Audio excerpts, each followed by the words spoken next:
Hey, what's up, Kryptonians? It's Alec here from circatrading.com. It's the 13th of Feb. I just want to shoot through a couple of trade ideas that I've got on my radar at the moment. So we're looking at Dash, and it's just like a plain or simple Gartley pattern. If we have a look at the price action over the last little while, we can see that the market's sort of making these higher highs and higher lows. And now we're actually starting to move back into these support levels. But we have a Gartley pattern completing down here. I'll just show you how we use the Fibonacci to get those levels. So if we take our last swing low here and we draw our Fibonacci retracement tool from the swing low to the swing high, we're looking for a 61.8% pullback over there, and you can see that we got it at that point. And then we're looking for another 61.8% pullback from this low back up towards the high, and we got that 61.8. And then what we need is a 127 extension of this move here. Okay. And you can see that we get our 127 coming in at 0.0689 on Dash. And that basically completes the Gartley pattern. But I just want to quickly show you guys why this Gartley pattern is a little bit more relevant than, just any old average Gartley pattern. So if we put a horizontal line down at our entry level and we shoot back into the charts, you'll notice that every single time that the price hits this level, you can see over here, look our reactivities. Every single time the price comes into this level, we're getting either big moves to the downside. If the market comes at it from underneath and it hits it, we get some movement to the downside. If it comes and hits it from the bottom, we get some movement to the upside. Okay, you can see even these little spikes here touched it, bounced off. So this is a highly reactive level. So having the Gartley pattern completing right on top of that level, is quite a good sign, and it's not a bad area to be looking to take a couple of longs. So we got a long at 0690, and we're hoping for a little bit of movement to the top side.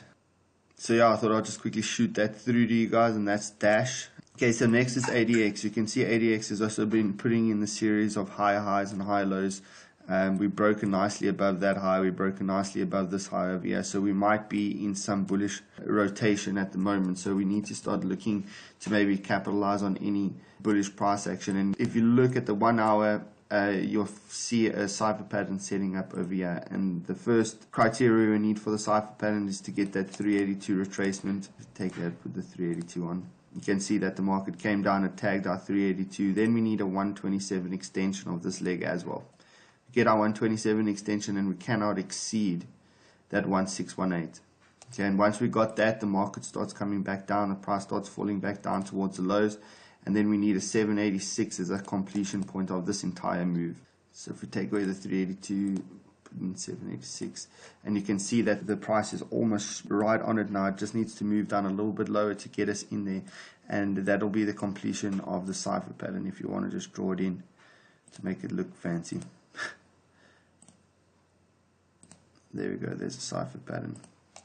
And again, if we just plot a little horizontal line on the completion point of our cipher and we move back in the charts, we'll see some major support levels. This is a highly reactive level. You can see that the market came up, price hit this level, back down, broke through, came back all the way up, back down, all the way up, back down, all the way up, back down, all the way up.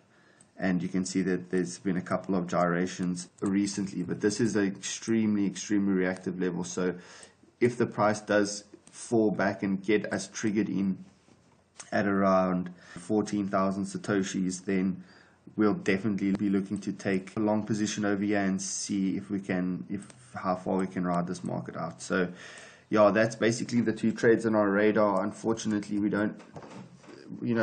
sort of have to be a little bit more cautious about it when you're trading the shorter time frames. But the volumes over the past couple of weeks in the crypto market have been kind of soul destroying. If you go onto the daily chart, and it doesn't really matter what pair you look at and you apply the volumes, you can see that this death of volumes over here. We've had some really nice volumes coming in, last year, pretty much the whole of last year, and then as soon as this year started, like mid-January, look how these volumes have died off. So as a trader, it makes it a little bit more difficult to find opportunities because we sort of thrive on the volatility of the market. I mean, there are still opportunities, but nothing like we were seeing towards the end of last year. So we just sort of have to ride the storm out and keep the powder dry for now.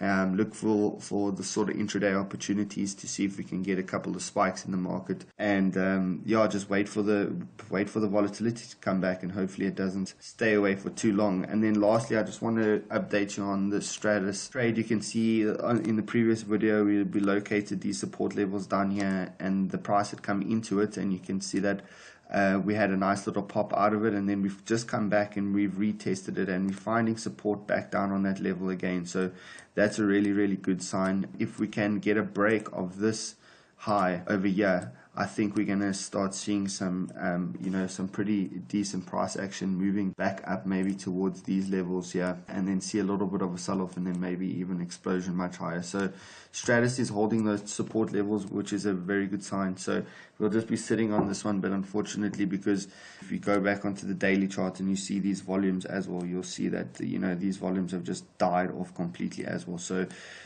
it's not great for nice explosive moves that we were seeing last year. So this is a bit of a frustrating period, because you've got to pick your trades, and then you really just got to sit on them for a much longer period of time to see the sort of same returns that we were seeing at the end of last year, middle of last year, where we were getting the nice runs happening in a shorter period of time. Now you have to wait days and days and days to get the same sort of percentage moves as we were getting over a very short time period last year. So yeah, it's not the greatest conditions to be trading, but there are still very nice trading opportunities in the cryptos. You just got to keep your eye out for them and plan your trade, and then trade your plans. So that's basically it, guys. I'll keep you updated if I see anything else interesting.